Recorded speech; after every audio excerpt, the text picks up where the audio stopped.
21h30, Madame, Monsieur, bonsoir, bienvenue dans le journal, dont voici les titres.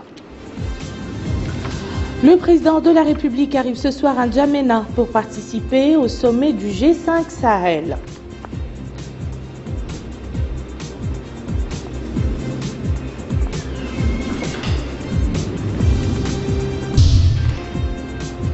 Ce matin, avant son départ, le président de la République a reçu un envoyé spécial du président malien ainsi qu'un membre fondateur de l'ONG américaine et le bureau de l'association des batailles de la résistance. Notre pays se dote d'un service de dépistage de la fièvre hémorragique après l'acquisition d'un appareil destiné à cet effet.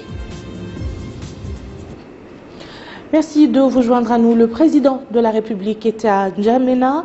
Mohamed Ould Abdel Aziz est arrivé en début de soirée dans la capitale tchadienne, dans laquelle il prendra part au deuxième sommet du G5 Sahel. Il a été accueilli à sa descente d'avion par son hôte Idriss Déby Itno, président de la République du Tchad. Après une chaleureuse accolade, les deux présidents ont passé en revue un détachement des forces tchadiennes venues rendre les honneurs.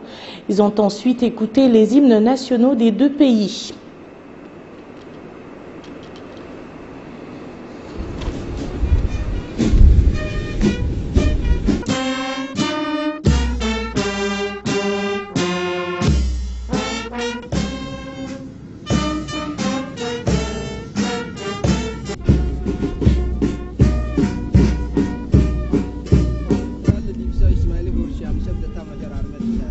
Le président de la République Mohamed Ould Abdel Aziz a ensuite salué les officiers supérieurs de l'armée tchadienne, certaines hautes personnalités, les membres du gouvernement, ainsi que le corps diplomatique accrédité à N'Djamena.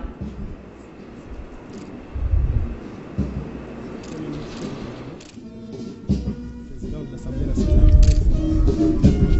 président de la Cour suprême, président de la Cour des comptes, président du Conseil constitutionnel, président du Haut Conseil de la communication, président médiateur de la République, ministre de la Sécurité publique, ministre délégué à la Défense et la présidente de la République, le ministre des Finances et des Budgets, le ministre de la Justice, le ministre de l'Infrastructure, le ministre de l'Urbanisme habitant, le ministre des Mines et de l'Industrie, Madame la ministre de l'Agriculture, le ministre du Commerce, monsieur le ministre de l'Environnement, le ministre de la Communication, le ministre de du Sport. L'ambassadeur de la République centrafricaine pour les corps diplomatiques, la Côte d'Ivoire, le Sénégal de la ville, Burkina Faso. Secrétaire général de la présidence, la directrice du cabinet adjoint, conseiller spécial, général de la sécurité, général de la spécial, conseiller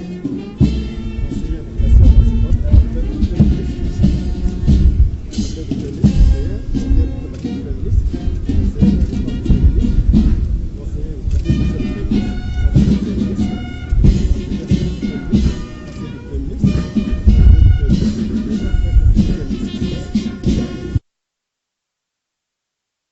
Le président tchadien Idriss Déby Itno a salué la délégation accompagnant le président de la République.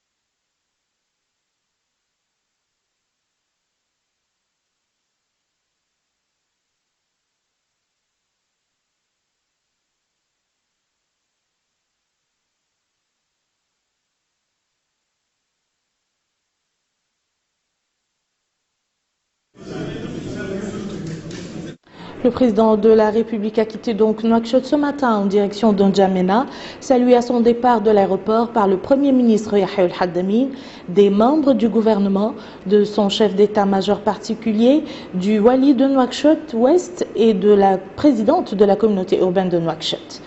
Le président de la République est accompagné au cours de ce voyage par le ministre des Affaires économiques et du Développement, son directeur de cabinet, ainsi que des chargés de mission à la présidence de la République et du directeur général du protocole d'État.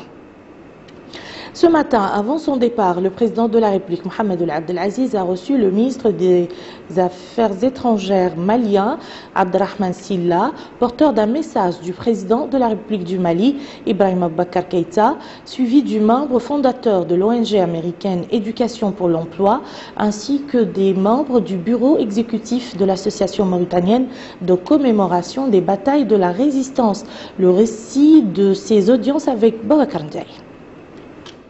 Abderrahmane Silla, ministre des Maliens de l'extérieur, porteur d'un message écrit du président malien El Hadj Ibrahim Boubacar Keïta au président de la République, Mohamed Ould Abdelaziz.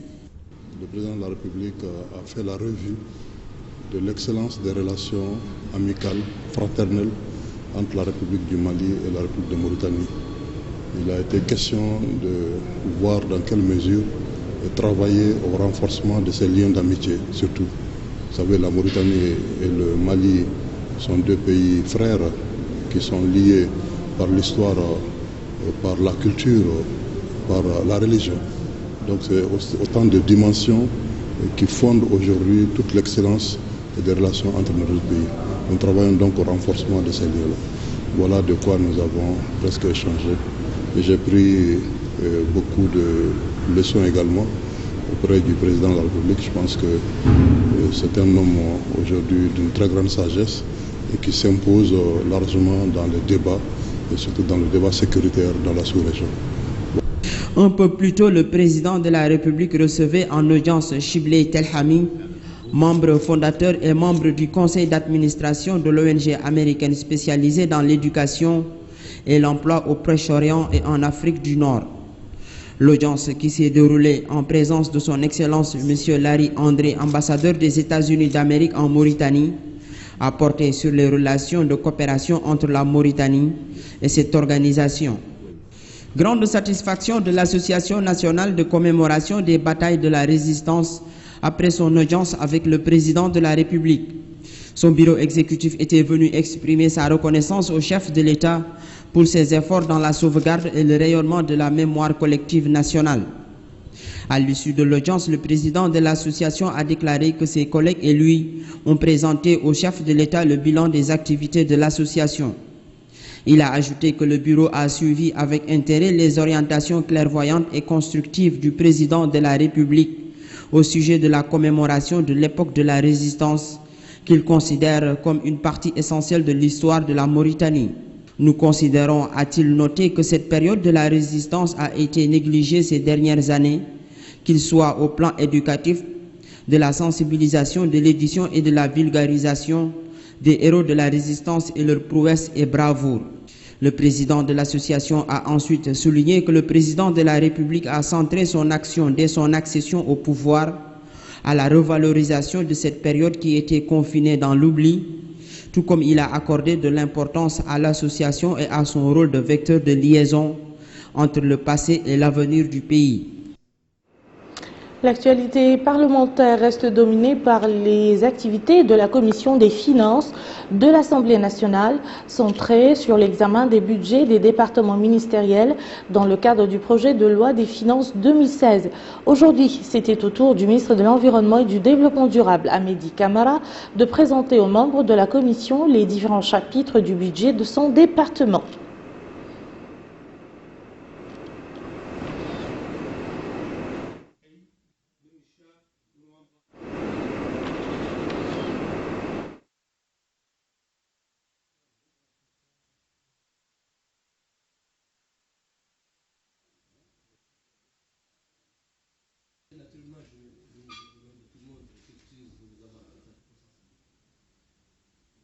Au niveau de la Chambre haute, les sénateurs réunis en plénière aujourd'hui sous la présidence de M. Mohamed El Hassan Ould El Hadj, président du Sénat, ont pris acte du dépôt du projet de loi modifiant certaines dispositions de la loi numéro 2013-029 du 30 juillet 2013 portant code de la marine marchande. Ce rapport rappel, face à la fièvre hémorragique, notre pays avait pris l'engagement de se doter d'un appareil de dépistage de cette fièvre. C'est désormais chose faite, l'appareil a été acquis et un service inédit lui a été dédié. Le ministre de la Santé a donné aujourd'hui le coup d'envoi de sa mise en œuvre. Cet appareil a la faculté de détecter la maladie à un temps record. Aminata Khan nous en dit plus. Le ministre de la Santé a effectué ce matin une visite à l'Institut national de recherche en santé publique. Ahmedou Hadzamin Ouljelhoun, accompagné de ses plus proches collaborateurs, ont été accueillis à l'Institut par les responsables du centre, puis le ministre s'est dirigé vers les bureaux où il a pu s'enquérir des équipements dont dispose cet institut. Au cours de la visite, Ahmedou Hadzamin Ouljelhoun, ministre de la Santé, a déclaré qu'il a pu constater de visu les matériaux de pointe dont dispose l'Institut. Il poursuit en indiquant que le RT-PCR est un appareil qui permet de détecter les maladies en un temps record. Nul doute que l'acquisition de cet appareil sera d'une grande utilité pour l'Institut. Ensuite, le ministre, accompagné de ses plus proches collaborateurs, a pu suivre un exposé détaillé sur l'appareil RT-PCR, exposé fourni par les responsables du centre qui lui ont détaillé les composantes de cet appareil. La République tchèque s'intéresse à la zone franche de Nouadhibou. Son ambassadeur à Nouakchott a eu aujourd'hui à Nouadhibou une entrevue avec le président de cette zone, Mohamed El Daf. Les deux responsables ont discuté des relations bilatérales, mais surtout des moyens permettant de les renforcer dans les domaines relevant de la zone franche. Le président de la zone franche a profité de sa rencontre avec le diplomate tchèque pour lui présenter les activités et les perspectives de la zone franche. L'accès des femmes au marché public, un droit qui leur est reconnu par le législateur, au même que les hommes. Mais il semble qu'elles ont moins d'accès à ce chapitre en raison d'un certain nombre d'obstacles, parmi lesquels la rude concurrence. Aussi, leur département, celui des affaires sociales, de l'enfance et de la famille, a décidé, avec la contribution de l'autorité de régulation des marchés publics, de les aider à aplanir ces difficultés. C'est dans ce cadre qu'intervient l'organisation aujourd'hui des journées de réflexion sur la participation des femmes à la concurrence des marchés publics. Abdoul Adamaba. Permettre à la composante féminine de prendre part à la concurrence dans le cadre de l'octroi des marchés publics afin qu'elle puisse jouir des mêmes droits que les hommes. C'est en somme l'objectif de cet atelier au cours duquel des présentations sur le cadre politique et le programme pour la participation des femmes dans le cadre du Code des marchés publics seront effectuées. Le directeur général de l'autorité de régulation des marchés publics ARMP a indiqué que le cadre juridique du Code des marchés publics offre des garanties et caractéristiques quant à l'accès à la commande publique. Tous les acteurs dans ce domaine, poursuit-il, sont sur un pied d'égalité. Malgré les efforts de transparence dans les procédures d'octroi des marchés publics et de promotion de la femme, la participation de la femme reste encore marginale. L'accès des femmes à la concurrence dans le marché public est éminemment important pour le développement social et économique. À ce titre, je vous convie à saisir l'occasion qui vous est donnée pour vous former sur les procédures de la passation des marchés publics. Le constat, c'est que, à partir de l'analyse des statistiques sur les marchés publics, ce constat révèle une absence criante des femmes dans le domaine de la commande publique.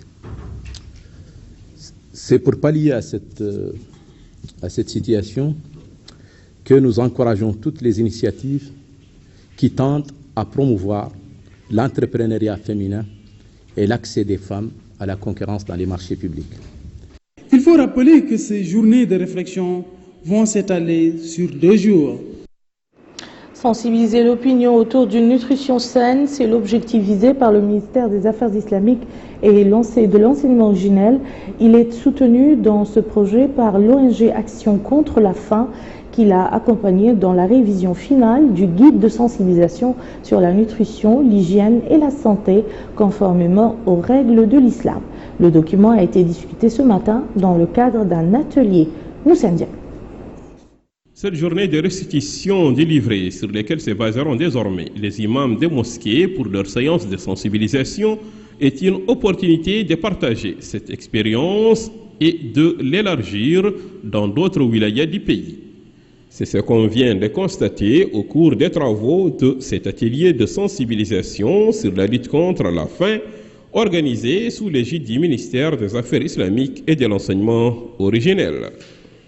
M. Mohamed Varoul Bekay, directeur adjoint des mosquées au ministère des Affaires islamiques et de l'enseignement originel, a indiqué dans son intervention que le contenu du livret qui fait aujourd'hui l'objet de cette rencontre n'est qu'un produit de qualité. Dans le cadre du renforcement de la prévention de la qualité, de la prise en charge de la malnutrition aiguë dans le wilaya de Guidi Mara, Nouakchott et Hod Sharqi, ACF s'engage vers une stratégie visant à réduire significativement la vulnérabilité des populations. La lutte contre la malnutrition infantile est un des domaines d'activité d'ACF en Mauritanie. Depuis 2007 que nous sommes présents dans ce pays, ce credo ne s'est jamais démenti dans nos projets d'appui à la santé, à la nutrition, à la sécurité alimentaire ou d'accès à l'eau, l'hygiène et à l'assainissement. Mais la problématique de la malnutrition infantile et de la santé materno-infantile d'une manière générale n'est pas seulement qu'une question de structure et de soins, mais également une question de sensibilisation accrue des communautés. Cette sensibilisation doit se faire sur les bonnes pratiques d'hygiène et d'alimentation, et comme le dit l'adage, mieux vaut prévenir que guérir.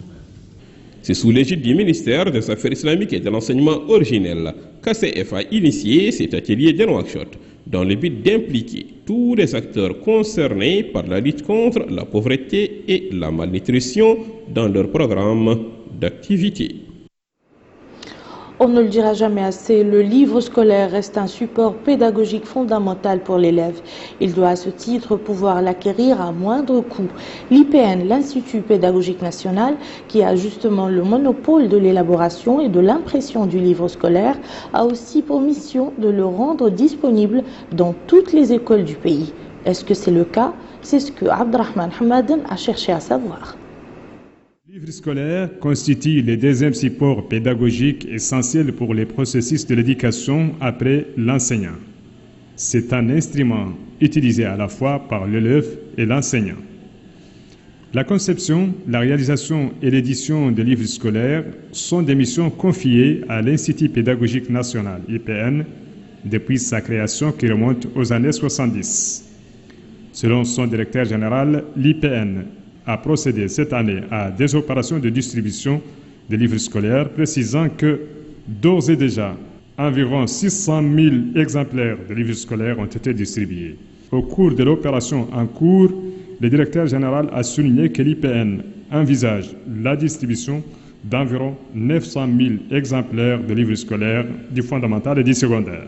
Pour répondre au déficit cruel de livres scolaires pour les secondaires, l'Institut pédagogique national a procédé cette année à l'édition de plus de 50 000 exemplaires de livres de deuxième cycle de secondaire. Cette édition en cours de distribution dans les établissements de l'enseignement secondaire sera suivie d'autres éditions pour satisfaire la demande sur ces supports pédagogiques, a-t-il ajouté. La disparition des kiosques qui assuraient la vente des livres secondaires à des prix symboliques a provoqué l'apparition d'un phénomène de trafic illicite des livres scolaires.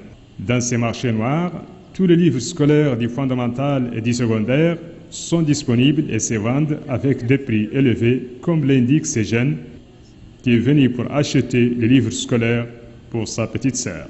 Pour venir à bout de ces problèmes, l'IPN a engagé, selon son directeur général, des investigations sur le terrain et a saisi à plusieurs reprises les quantités se trouvant sur les marchés noirs, mais les problèmes persistent. Quoi qu'il en soit, il est temps de prendre des décisions concrètes pour mettre fin à ces phénomènes et disponibiliser aux élèves mauritaniens ces supports pédagogiques indispensables. Et à présent, un rapide survol de l'actualité internationale avant de refermer ce journal avec au sommaire la mort aujourd'hui de 5 Israéliens à Tel Aviv dans des attaques palestiniennes et l'Assemblée française vote en faveur de la prolongation de 3 mois de l'état d'urgence. Le point avec Melika Narli. 5 personnes ont été tuées jeudi à Tel Aviv et en Cisjordanie occupée par 2 attaques anti-israéliennes menées par des Palestiniens. L'une des journées les plus meurtrières pour les Israéliens depuis le début, le 1er octobre, de violences qui ont fait au moins 100 morts. Après quelques jours de relative accalmie, 3 personnes ont été tuées et plusieurs blessés en Cisjordanie, près du bloc de colonies israéliennes du Gush Etzion, quand un Palestinien à bord d'une voiture a ouvert le feu sur un groupe de civils à une intersection ayant connu de fréquentes attaques anti-israéliennes, a indiqué l'armée israélienne. Le ministère de la Santé palestinien a dévoilé l'identité d'une deuxième victime, un Palestinien du nom de Shadi Zodi Ratib Arafat, âgé de 26 ans, et a accusé l'armée israélienne de l'avoir tué. Selon les médias israéliens, la troisième victime est un citoyen américain. Au cours du même après-midi, un Palestinien a tué 2 personnes à coups de couteau à Tel Aviv, première agression du genre depuis 1 mois et demi dans la capitale économique israélienne, restée relativement à l'égard des violences. Depuis le 1er octobre, les attentats anti-israéliens à l'arme blanche, dans leur écrasante majorité, les heurts entre jeunes Palestiniens et soldats et les agressions mutuelles entre Palestiniens et colons israéliens ont fait 86 morts côté palestinien, dont un arabe israélien et au moins 15 côté israélien. L'Assemblée nationale a adopté jeudi à la quasi-unanimité par 551 voix contre 6 et une abstention le projet de loi prolongeant pour 3 mois l'état d'urgence post-attentat et renforçant ce régime d'exception en vigueur depuis les attentats de Paris et Saint-Denis. C'est dans ces moments-là que les Français sont grands, sont capables de se hisser au plus haut niveau d'exigence, a encore salué M. Val. Il s'est félicité de l'union sacrée que nous venons de démontrer dans un débat de très grande qualité, rappelant que le gouvernement avait été à l'écoute en soutenant plusieurs amendements, dont certains de l'opposition. J'espère, dit-il, un vote conforme demain, vendredi du Sénat, et ainsi l'état d'urgence sera prolongé pour 3 mois, avec des outils modernisés et efficaces adaptés à la menace terroriste, souligne M. Manuel Valls. Devant un hémicycle quasi comble, M. Manuel Valls a évoqué le risque d'attentat à l'arme chimique ou bactériologique alors que le gouvernement a autorisé la pharmacie des armées à distribuer un antidote aux armes chimiques à des services d'urgence civils en France. Fin du journal, tout de suite le rappel des titres. Le président de la République arrive ce soir à N'Djamena pour participer au sommet du G5 Sahel.